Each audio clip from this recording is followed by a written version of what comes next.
Welcome to Markets Now. I'm Michelle Rourke with Dwayne Bussey of Bolt Marketing, and we're seeing lower prices in the livestock this morning. Grains are mixed, soybeans lower, feed grains higher. So, Dwayne, let's talk about the corn market. It is trying to bounce here today.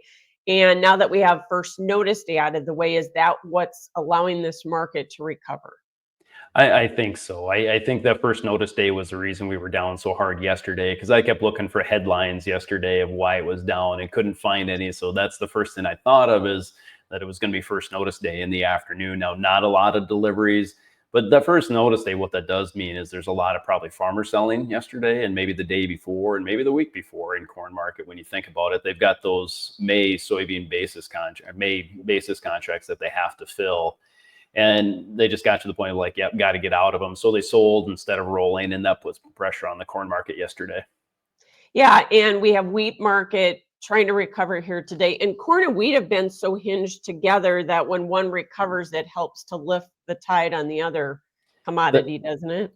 yeah, that's a good point. I'm glad you brought that up. Yeah, wheat's been just plain horrible lately, making contract lows, and that's pulled the corn market down as well. Now, wheat's showing some support today, rallying back up. I'd love to say that, we found a value spot where somebody's going to come in and buy our U.S. wheat, but I think being the last day of the month, I think this is just profit taking at the end for the recent new shorts in the wheat market to just get out of those positions. That's why wheat's rallying today. I mean, I guess every rally's got to start with short covering, but I don't have a lot of bullish news for wheat right now. But it's nice pop today either, nonetheless. Yeah, no, I'm with you. It's end of the month. The funds are really short in all three Mhm. exchanges. So why wouldn't they take some profits off the table here in the wheat market? Other than that, I don't see a lot of reasons for wheat to be up. Let's go back to corn. Couple of things that we're seeing though. These lower prices have stimulated some demand for corn, right? Yeah, flash sales 2 days in a row to unknown, and nobody knows who that is. But I don't really care as much as long as we're having USDA flash sales every day. It's nice to see. Exports have been very strong, and May 12th we'll be looking at another USDA report with some traders talking about export demand having to be a little bit higher. Now, on the bearish side of that, there's some people that think feed and residual need to be quite a bit lower on the demand side, and they may cancel each other off. But back to your point, low prices generating better demand for our exports, and they've been solid for months now too. Right. And you say that parts of China are getting kind of dry. So that might be an emerging story.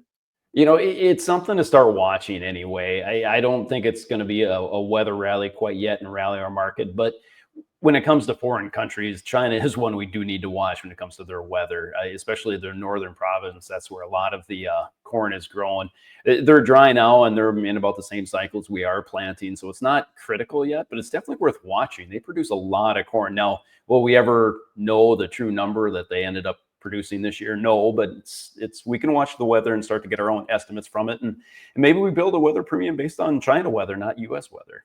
Well, regardless of that, their corn price is really high in country. And so that is something to watch, isn't it? Yeah, 100%. Mhm. What about the soybean market? Of course, the China headlines have not been very favorable there. But is that what's pressuring that soybean market this morning? Or is this some unwinding of these corn soybean spreads here in a month? Can I say all of the above? Because yeah, I think there has been some spreading lately, and being the end of the month, there's probably some profit taking in that spread unwinding there. Corn and soybean spreads might be a money flow thing too. The equity markets are down fairly hard today, and so that usually they follow the soybeans follow the equity markets fairly well. So maybe some profit taking there. Also, just yeah, the China news.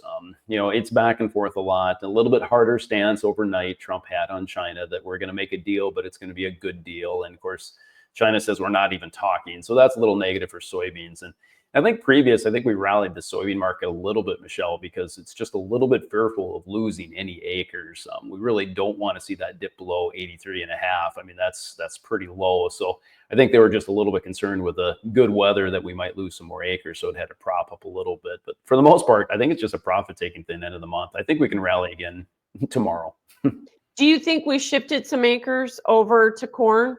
Are we above 96 million acres on corn now, you think, or not? I'm afraid we are a little bit, Michelle. That's an interesting question. It used to be if you have good weather early, we were planting corn and we just plant more corn and then we switch to beans. It's not really the case anymore, is it? So many people start with beans, and even in South Dakota now, a lot of people went with beans here the last week or two because of the cold soil temps. Soybeans are hardy and they can kind of withstand that, but it was a little too cold for corn. So I don't know if the early planting really means less bean acres anymore. But the reason I think acres are higher, Michelle, is because, knock on wood, it's been fairly dry, especially in the Dakotas. And I don't know if we have as much prevent plant. Normally we average about 4.5 million acres of prevent plant. That could drop to like a million and a half if we stay dry like the forecast is. And then also we just have more acres available for corn and soybeans both. Yeah, that could be a big factor for sure.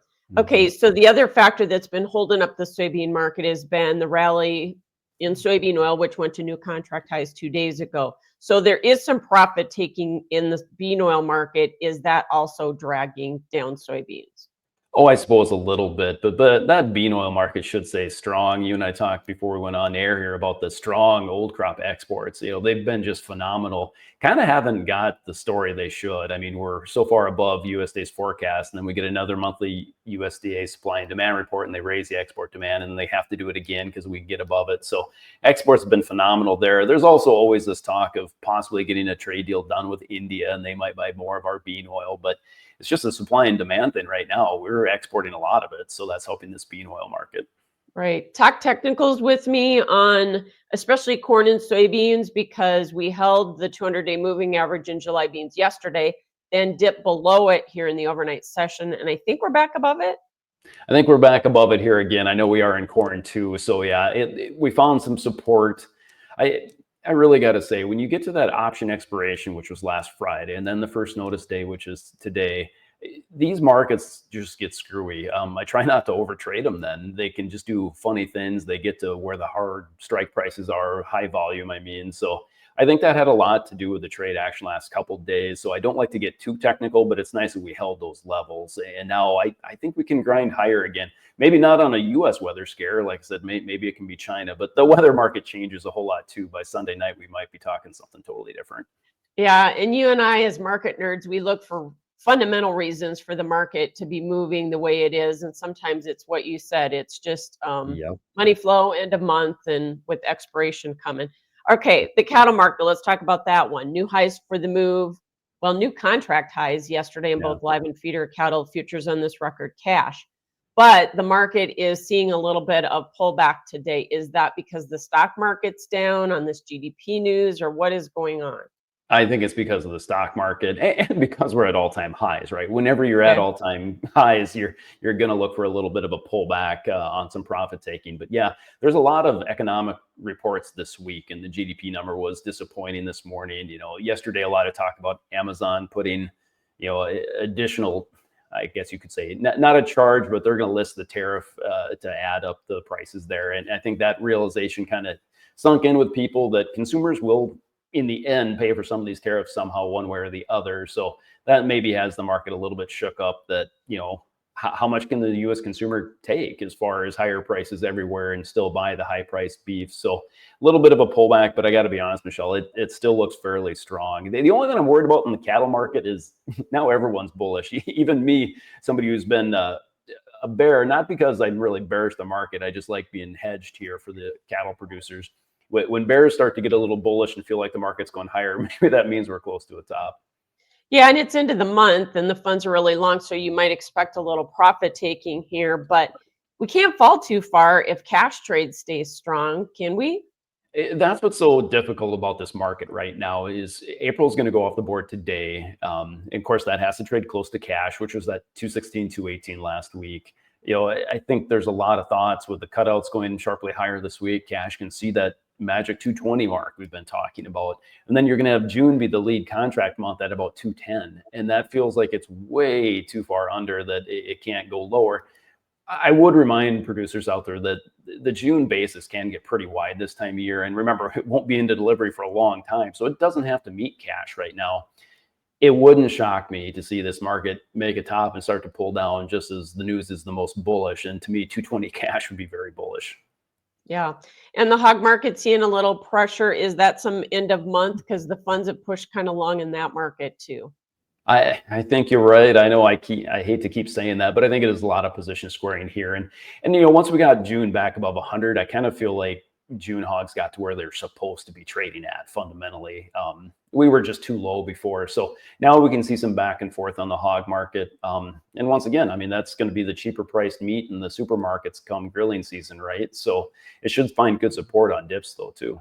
Yeah, you would think demand's been better as we've heard, but the futures are at a premium to the cash index. And so Right. sometimes you kind of get up into some areas where we have to correct a little bit, right? Yeah. Now, what's funny, we talked about cattle being the other way, but hogs, a lot of times the futures market likes to really lead the cash. We'll see the futures take off, and then I slowly see the cash and cutouts come back. And that's one of these deals here. Cash and cutouts are quite a bit lower, and they'll slowly creep up to meet futures by June. Okay, thanks so much. Dwayne Bussey with Bolt Marketing. That is Markets Now.